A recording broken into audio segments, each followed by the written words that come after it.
Hi, Double D. Maraming salamat sa lahat ng tulong at suporta niyo sa amin ni Yorme at ng Yorme Shows. Dito lang kami palagi sa gilid. Thank you po. And we are all a part of it. Amazing.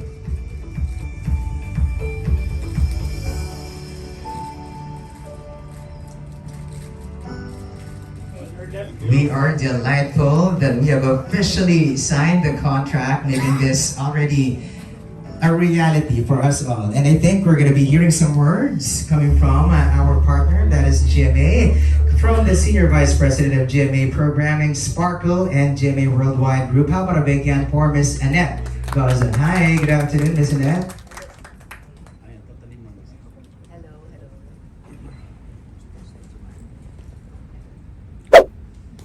Hello, good afternoon to everyone. I'm very happy to be here, and I'm very happy always to support the endeavors of City of Manila. Kasi ako, laking Maynila rin ako. Dito ako lumaki, batang Tondo ako. My dad is from Balut, Tondo, and my mom is from Gagalangin, Tondo. So talagang Tondo girl rin ako. Lumaki talaga ako sa Tondo. I'm very excited because ang daming mga taong sobrang malaki ang talents dito sa City of Manila. Hindi lang mga gwapo katulad ni Yorme, mga magaganda katulad ni Mikey Quintos. Alam kong galing Maynila rin, laking Maynila, si Bitoy. And former First Lady. Former First Lady. Miss Manila yan. Ay, oo, yes. Miss Manila. So nakikita na natin na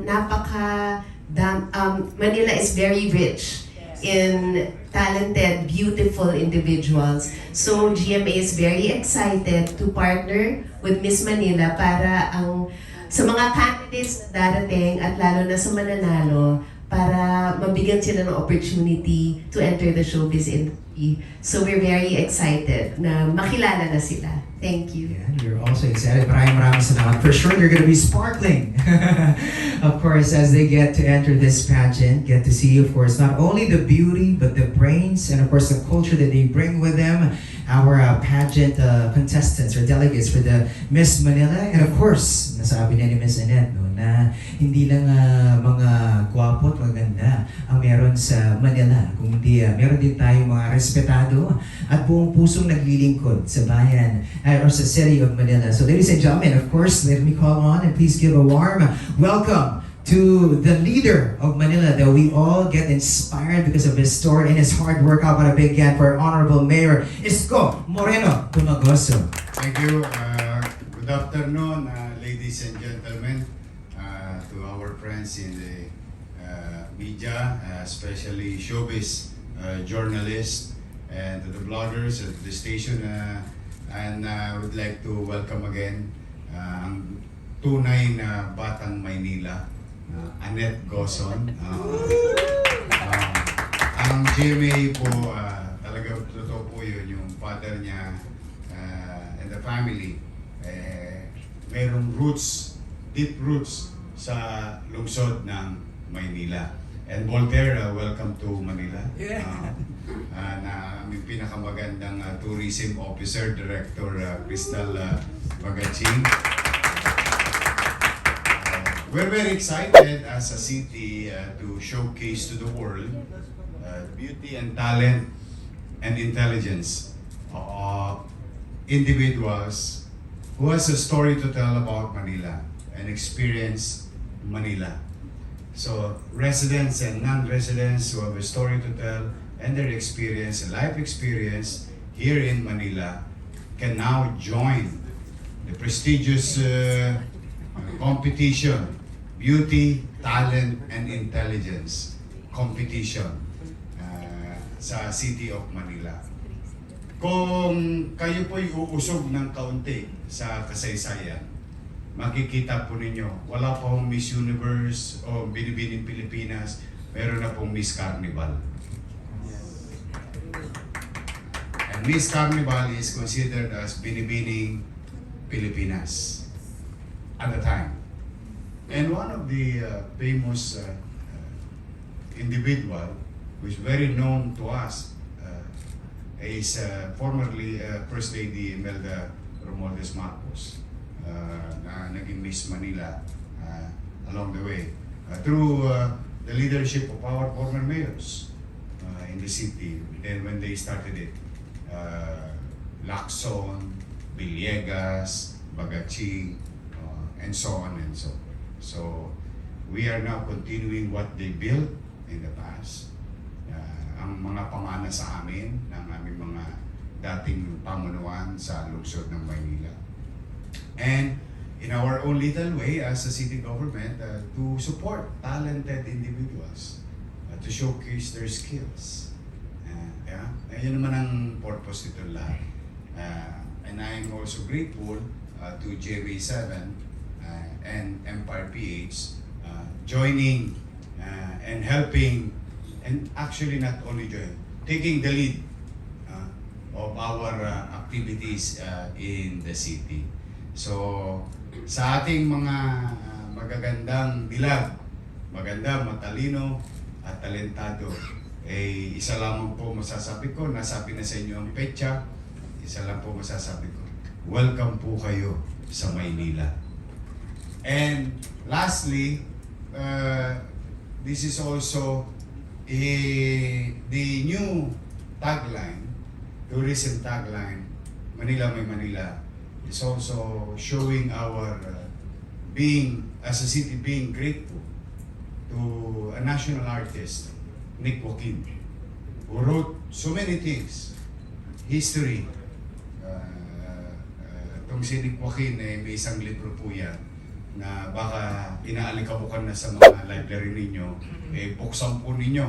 Ay pag nakita nyo po dun yung inilathala, isinulat ni Nick Joaquin, talaga pong maiisip ninyo, ang lalim pala talaga ng bahagi ng Maynila sa buong Pilipinas pagpatungkol sa kasaysayan at kaganapan. Kaya minabuti namin ibalik yung salitang Maynila may Manila so that it's telling you it is not only our Manila, it is your Manila. Your Manila, your Manila. Kumbaga, it's my Manila. Because one way or another, kung hindi man kayo, lalo na ang kabataan ngayon, sigurado ako one way or another, generally speaking, your parents and grandparents have a story to tell about Manila. Kaya, yun po ang aming kampanya ngayon na ang Manila is para sa lahat. Ito'y Kapitolyo ng Bansa, what you call the window of opportunity of our elders in the past. They went here to make it. A lot of them made it. And we want to give also Manila today and tomorrow as an opportunity for anybody, and in this case, somebody who will present to the world. Kasi sabi ng Empire PH, pag mananalo daw dito, sasali na sa Miss Universe Philippines. Tama ba? Yes. Pag nadali yun doon, sasali sa buong mundo. That's why this is an opportunity for everyone. So muli sa inyong lahat, to Ma'am Annette, thank you very much, to the GMA family, Empire, and to the DTCAM family, and sa inyong lahat. Maraming salamat po. Welcome po kayo sa Maynila.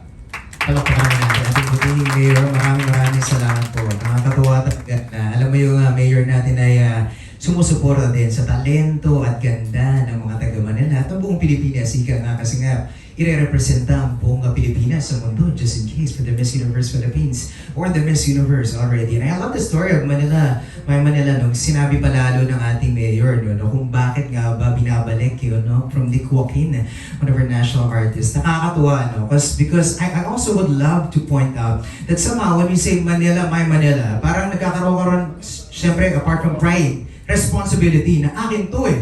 Anong gagawin ko sa Maynila ko? And it's so nice that we are given that right privilege and that responsibility as well. Kaya naman, the responsibility belongs to you right now. We are opening the floor for questions from you, our friends from the media. Okay, sino bang mauuna? Balita ko, sa letter A muna tayo.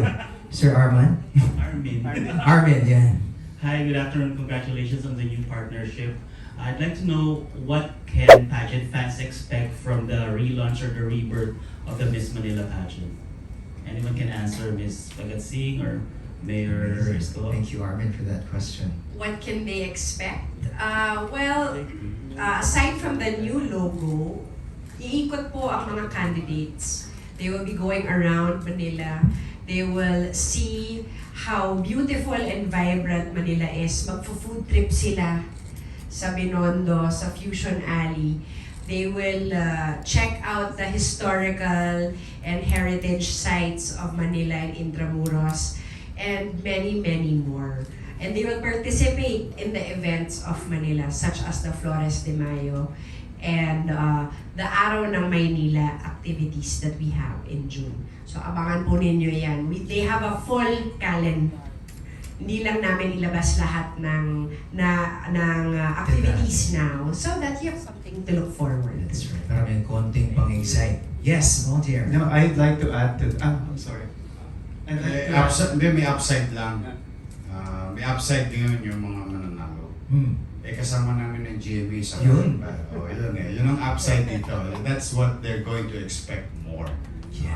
That once you win, or manalo ka, may garantiya, ta-artits ka na ng Yun. snorkel.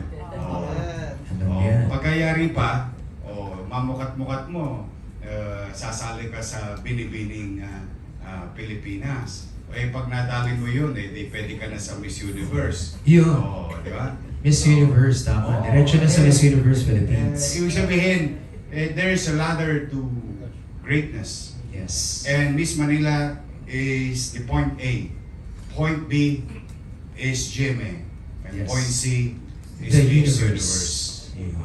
It's a long journey for somebody, but we're very happy to open the doors like what our forefathers, the former leaders of the city of Manila, open its doors for other Filipinos o mga ninuno natin na window of opportunity ang city of Manila. True that.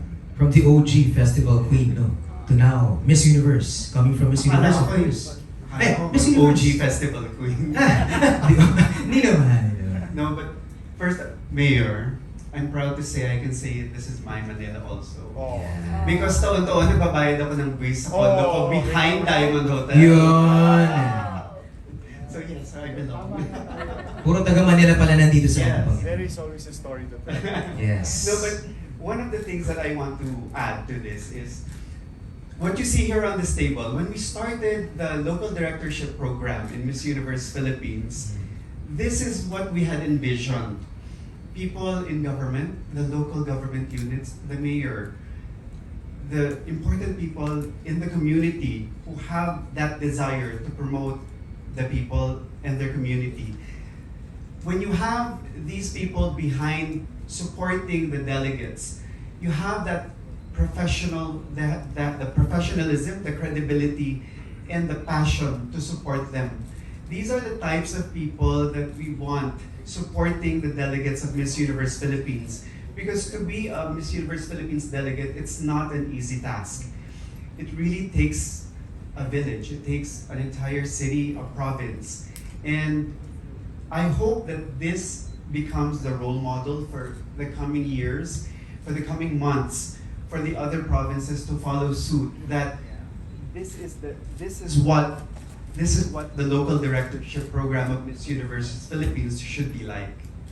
Amazing. True that, but it's lovely really to see that